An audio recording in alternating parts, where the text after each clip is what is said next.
Kaleshwaram project అవకతవకలపై సంచలన నిర్ణయం తీసుకుంది తెలంగాణ ప్రభుత్వం. కాళేశ్వరం కేసుని సిబిఐకి అప్పగిస్తూ తెలంగాణ శాసనసభ తీర్మానం చేసింది. కాళేశ్వరం అవకతవకలపై 9:30 గంటల సుదీర్ఘ చర్చ సీఎం రేవంత్ రెడ్డి ఆ చర్చ తర్వాత ప్రకటన చేశారు. కాళేశ్వరం కేసుని సిబిఐకి అప్పగించడమే సముచితమన్నారు రేవంత్. కాళేశ్వరం పేరుతో దోచుకున్న వాళ్ళందరికీ శిక్ష పడాలన్నారు.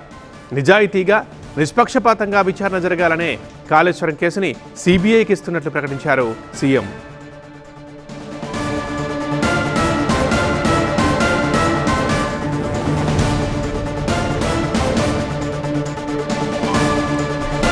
జస్టిస్ పిసి ఘోష్ కమిషన్ అలాగే ఎన్డీఎస్ఏ ఇతర ఏజెన్సీలు క్రిమినల్ చర్యలకు అర్హమైన అనేక లోపాలు అవకతవకల్ని గుర్తించినందువల్లే కాళేశ్వరం కేసుని సిబిఐకి అప్పగిస్తున్నట్టు చెప్పారు సీఎం.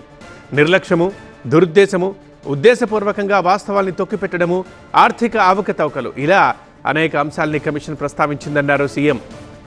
3 బ్యారేజ్ల నిర్మాణంలో తప్పు జరిగిందని, అసలు ప్లానింగే లేదని కమిషన్ తన నివేదికలో తేల్చి చెప్పిందన్నారు.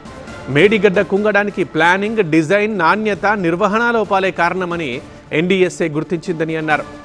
వీటన్నింటిపై మరింత లోతుగా సమగ్రంగా దర్యాప్తు చేయాల్సిన అవసరం ఉందని కమిషన్ సూచించడంతోనే కేసుని సిబిఐకి అప్పగిస్తున్నట్లు ప్రకటించారు సీఎం. కాళేశ్వరం ప్రాజెక్టులో అంతర్రాష్ట్ర అంశాలతో పాటు కేంద్ర రాష్ట్ర ప్రభుత్వ సంస్థలు పాలు పంచుకున్నందున స్పీకర్ నిర్ణయంతో కేసుని సిబిఐకి అప్పగిస్తున్నట్లు వెల్లడించారు తెలంగాణ సీఎం. కానీ మా నిర్ణయంలో లోపం ఉంటే తెలంగాణ సమాజం మమ్మల్ని ఎప్పటికీ క్షమించదు. శాశ్వతంగా దోషులుగా మేము నిలబడాల్సి వస్తుంది. They have submitted the report, we have table that report. They are finding faults with Chandrashekar Rao, Harish Rao garu and other political executives, executive officers and engineers and agencies.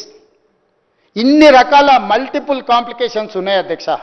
Retired justice PC Ghosh విచారణ కమిషన్ తమ నివేదికలో క్రిమినల్ చర్యలకు అర్హమైన అనేక లోపాలు, అవకతవకలను గుర్తించింది. నిర్లక్ష్యం, దురుద్దేశం, ఉద్దేశపూర్వకంగా వాస్తవాలను తొక్కిపెట్టడం, ఆర్థిక అవకతవకల వంటి అంశాలను ప్రస్తావించింది.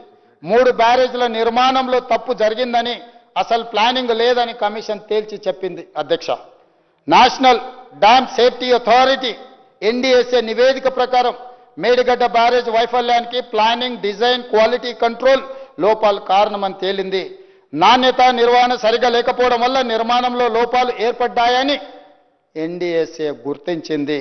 ఈ అంశాలన్నింటిపై లోతుగా మరింత సమగ్రంగా దర్యాప్తు చేయాల్సిన అవసరాన్ని ఎన్డీఎస్ఏ విచారణ కమిషన్ నివేదికలు స్పష్టం చేశాయి.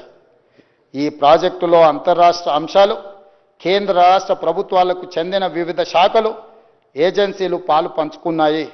ప్రాజెక్టు డిజైన్, నిర్మాణం, ఫైనాన్సింగ్లో వాప్కోస్ వంటి కేంద్ర ప్రభుత్వ రంగ సంస్థలు, పిఎఫ్సి, ఆర్ఈసి వంటి ఆర్థిక సంస్థలు పాలు పంచుకున్నందున ఈ